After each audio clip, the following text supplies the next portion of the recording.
നിസ്കാരത്തിൻ്റെ ഷർത്തുകളാണ് നമ്മൾ പറഞ്ഞുകൊണ്ട് വരുന്നത്. ഇർഷാദുൽ ഇബാദ് സബുക്ക് 59.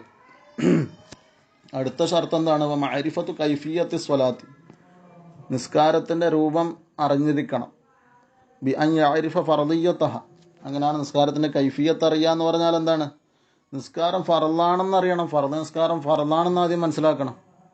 കുറേ കാലം കഴിഞ്ഞിട്ട് മനസ്സിലാക്കിയോ, ഞാനിതുവരെ ലൂറിസ്കാരം സുന്നത്താണെന്ന് വിചാരിച്ചിട്ടാ, അല്ലെങ്കിൽ ജുമാസ്കാരം ഞാൻ സുന്നത്താന്നിട്ട് 2 റക്അത്തല്ലേ സുന്നത്താണെന്ന് ഞാൻ വിചാരിച്ചിട്ടാ എന്ന് പറഞ്ഞാൽ പിന്നെ ഇവൻ്റെ ജുമാസ്കാരം ഒന്നും ശരിയായിട്ടില്ല. അപ്പോൾ നിസ്കാരം ഫർളാണെന്ന് ആദ്യം മനസ്സിലാക്കണം. യുമയ്യിസ ഫറായിദഹ മിൻ സുനനിഹ, അല്ലെങ്കിൽ പിന്നെ എന്തും വേണം? ഫർളുകൾ സുന്നത്തുകളിൽ നിന്ന് വേർതിരിക്കണം. ഇത് ഫർള്, അത് സുന്നത്ത് എന്ന് വെവ്വേറെ മനസ്സിലാക്കണം. ഇല്ലാ ഫി ഹക്കിൽ ആമി, സാധാരണക്കാരൻ്റെ ഹക്കിലൊഴികെ. സാധാരണക്കാരന് അങ്ങനെ വേണമെന്നില്ല, അത് മുലമർക്ക് പറഞ്ഞതാണ്.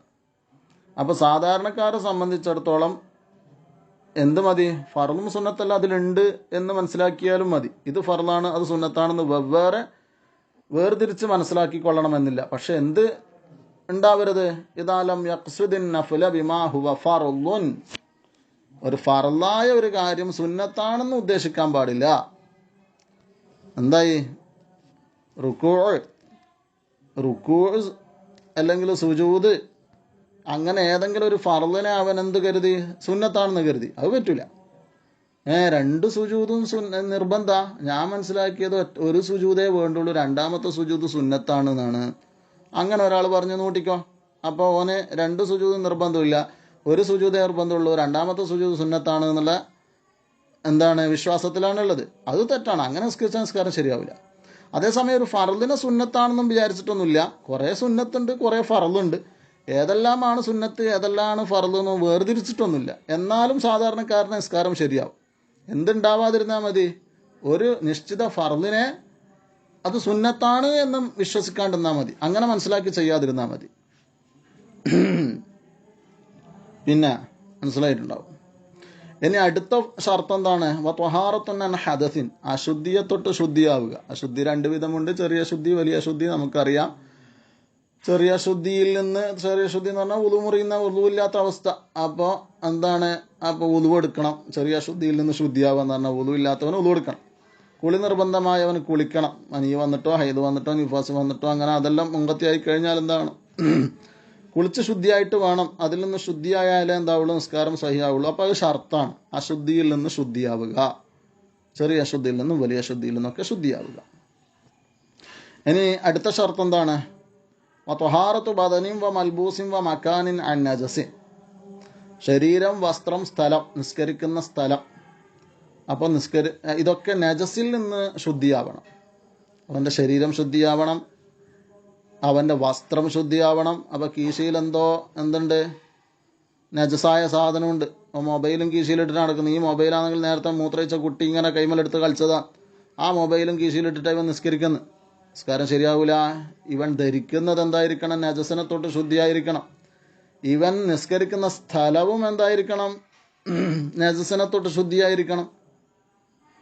അപ്പം നിസ്കരിക്കുന്ന സ്ഥലം എന്ന് പറഞ്ഞാൽ ഇവൻ്റെ കൈയും കാലും അതുപോലെ തന്നെ ശരീരവും വസ്ത്രമൊക്കെ സ്പർശിക്കുന്ന സ്ഥലം എന്നർത്ഥം.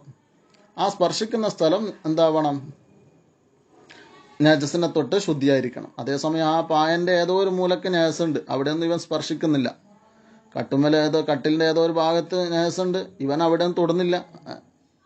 അപ്പം നജസിൻ്റെ സമീപത്ത് വെച്ച് നിസ്കരിക്കുക, എന്നാലും ശരിയാവും. അപ്പം നജസിനെ തൊട്ട് ശുദ്ധിയാവുക എന്ന് പറഞ്ഞാൽ ശരീരം, വസ്ത്രം, സ്ഥലം എന്നിവ ശുദ്ധിയാവണം. അത് നിർബന്ധം. സ്ഥലം എന്ന് പറഞ്ഞതാണ് ഞാൻ പറഞ്ഞത്, ഇവൻ്റെ ശരീരം സ്പർശിക്കുന്ന സ്ഥലം എന്നാണ് ഉദ്ദേശം. അപ്പോൾ നജസ് ചുമക്കാൻ പാടില്ല. ഇൻഷാ അല്ലാഹ് വിശദീകരണം അല്ലെങ്കിൽ വരുന്നുണ്ടെങ്കിൽ നമുക്ക് തുടർന്ന് അങ്ങോട്ട് വിശദീകരിക്കുക. അല്ലെങ്കിൽ ചോദിക്കുമ്പോൾ എല്ലാവർക്കും അറിയുന്ന മസല തന്നെയല്ലേ. എന്നാലും ഖഫായുള്ള ഒരുപാട് ഭാഗങ്ങൾ അവിടെ ഉണ്ടാവും. സബ്ക്ക് കേൾക്കുന്നവരുണ്ടെങ്കിൽ വ്യക്തമായി അറിയണമെങ്കിൽ ചോദിക്കുക ഇൻഷാ അല്ലാഹ്. അതേസമയം ലാ അൻ ദമി നഹവി ബർഗൂസിൻ, ചെള്ളു പോലത്തതിൻ്റെ രക്തത്തിനെ തൊട്ട് എന്തില്ല? അത് നജസ് തന്നെയാണ്. അതിനെ തൊട്ട് ശുദ്ധിയാവണമെന്നില്ല. അത് ഇനി അഫുവുള്ള നജസ് കുറച്ച് എന്താവുകയാണ്? മൂപ്പർ പറഞ്ഞു പോവുകയാണ്. അഫുവുള്ള നജസിന് ബഹുമാനപ്പെട്ട മുസന്നിഫ് റഹിമഹുള്ള പരിചയപ്പെടുത്തുകയാണെന്ന് ചെള്ള് പോലത്തതിൻ്റെ രക്തത്തിനെ തൊട്ട് അഫുണ്ട് എന്നാ പറയും. അതിനെ തൊട്ട് ശുദ്ധിയാവണമെന്നില്ല. അതുമ്മലിൻ ചോരക്കുരുവിൻ്റെ രക്തം, ഹജമിൻ അല്ലെങ്കിൽ ഹിജാമത്തിന് ഹജമിന്നതിൽ കാണുന്ന ഏതായാലും ഹിജാമ ചെയ്തതിൻ്റെ രക്തം, അതുമ്മലും ഹജം എന്താണ് ചോരക്കുരു ഉണ്ടല്ലോ, മുഖക്കുരു വേറെ ചോരക്കുരു വേറെ. അപ്പോൾ അതിൻ്റെയൊക്കെ രക്തം. അതുപോലെ തന്നെ എന്താണ് ഹിജാമ ചെയ്തതിൻ്റെ രക്തം, കൊമ്പ് വെപ്പിച്ചതിൻ്റെ രക്തം. ഇൻ കസുറ അത്ര കൂടിയതാണെങ്കിലും എന്താണ് കുറെ പിന്നെന്താ ഉള്ള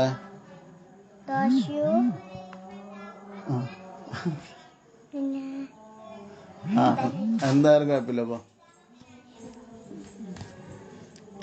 അപ്പൊ ഇൻ കസുറ അതെത്ര കൂടിയതാണെങ്കിലും ശരി, അതായത് ആ നജസ് കുറച്ച് അധികം ഉണ്ടെങ്കിലും ശരി, പക്ഷെ എന്താണ് ബിഗൈരി ഫീലിഹി അവൻ്റെ പ്രവർത്തനം കൊണ്ടാകാൻ പാടില്ല. അവൻ്റെ പ്രവർത്തനം അല്ലാത്തത് കൊണ്ട് എത്ര കൂടിയാലും ശരി. അവൻ തന്നെ മുഖക്കുരു പൊട്ടിച്ചിട്ട് എന്താക്കിയതാണ്, ഇങ്ങനെ ചോര പിഴിഞ്ഞെടുത്തതാണ്. എന്നാൽ പിന്നെ അവൻ്റെ പ്രവർത്തനം കൊണ്ടാണെങ്കിൽ കുറഞ്ഞതിനെ തൊട്ടേ അഫുള്ളൂ നിസ്കാരത്തിൻ്റെ ഇടയിൽ അങ്ങനെ ചെയ്താൽ.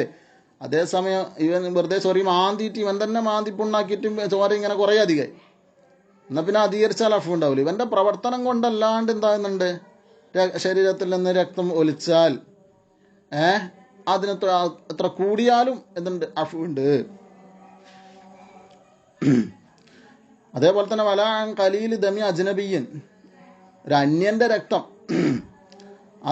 അതിൻ്റെ കലീലിനെ തൊട്ട് അഫുണ്ട്. കുറഞ്ഞ രക്തമാണെങ്കിൽ അതിനെ തൊട്ടും ശുദ്ധിയാവണമെന്നില്ല എന്ന് പറഞ്ഞാൽ അത് കുറഞ്ഞതിനെ തൊട്ട് അഫുണ്ട് എന്നർത്ഥം.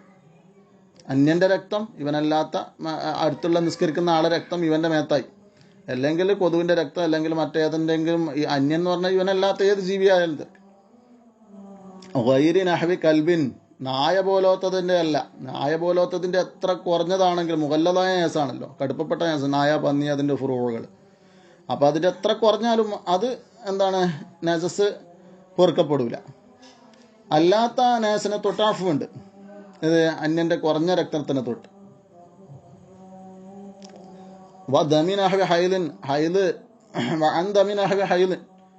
ഹൈദ് പോലാത്തതിൻ്റെ രക്തത്തിനെ തൊട്ട് അഫുണ്ട്, കുറഞ്ഞതിനെ തൊട്ട്. വലാൻ റൗസി ബൗലിൻ അഹബി ഖുഫാഷ്, വവ്വാല് പോലത്തതിൻ്റെ മൂത്രം, കാഷ്ടം എന്നിവയെ തൊട്ടും അഫുണ്ട്. അതിനെ തൊട്ടും ശുദ്ധിയാവണമെന്നില്ല. വൈൻ കസുറ എത്ര കൂടിയാലും ശരി. എപ്പോൾ പഴയ പള്ളിയിലൊക്കെ എന്തുണ്ട്, വവ്വാലിൻ്റെ കാഷ്ടം വല്ലാണ്ട് ഉണ്ടാവും. അത് എത്ര വൃത്തിയാക്കിയാലും പിന്നെ അത് വന്ന് തീറും.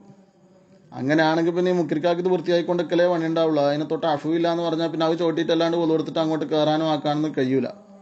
യോഫ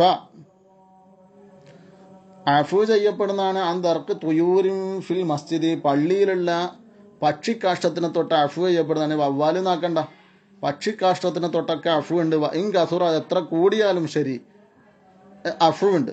പക്ഷെ ഈ മഴക്കാലത്തെല്ലാം മഴപ്പാറ്റെല്ലാം കുറേ ഉണ്ടാവുമല്ലോ, കാഷ്ടമല്ല പിന്നെ മഴപ്പാറ്റ തന്നെയാണ്. എന്താണ് ജീവി ചത്തതാ അല്ലേ, ചത്തതിന് മൈത്തത്തിനെ തൊട്ടുള്ള അഫുവാണ് അവിടെ ചിന്തിക്കേണ്ടത്. ഇപ്പം പറയുന്നത് എന്താണ്, പറഞ്ഞാലോ പെടില്ല. അപ്പോൾ പിന്നെ പള്ളിയിലുള്ള പക്ഷിക്കാഷ്ടത്തിനെ തൊട്ട് അഫുണ്ട്, അഫു ചെയ്യപ്പെടുന്നതാണ്. വൈങ്കസുറ എത്ര കൂടിയാലും ശരി. മാലം യതഅമ്മദ് മുലാഖാത്തുഹു, എന്താക്കാൻ പറ്റൂല, മനഃപൂർവ്വം അതിൻ്റെ മേലെ ചവിട്ടാൻ പറ്റൂല. മീൻ ഗൈരി ഹാജത്തിന്, ആവശ്യമില്ലാണ്ട്. സുജൂദിൽ അവിടെ തന്നെ കൈവെക്കേണ്ട ആവശ്യമില്ലല്ലോ, ആ തീട്ടത്തിൽ തന്നെ നെറ്റി വെക്കേണ്ട ആവശ്യമില്ലല്ലോ, അങ്ങനെ കുറച്ച് മാറ്റിയിട്ട് വെക്കണം. അപ്പോൾ ആവശ്യമില്ലാണ്ട് മനഃപൂർവ്വം എന്താക്കാൻ പറ്റൂല, അതിൻ്റെ മേലെ പിന്നെ സ്പർശിക്കാൻ പാടില്ല. എന്നാൽ പിന്നെ അഫു ഉണ്ടാവില്ല.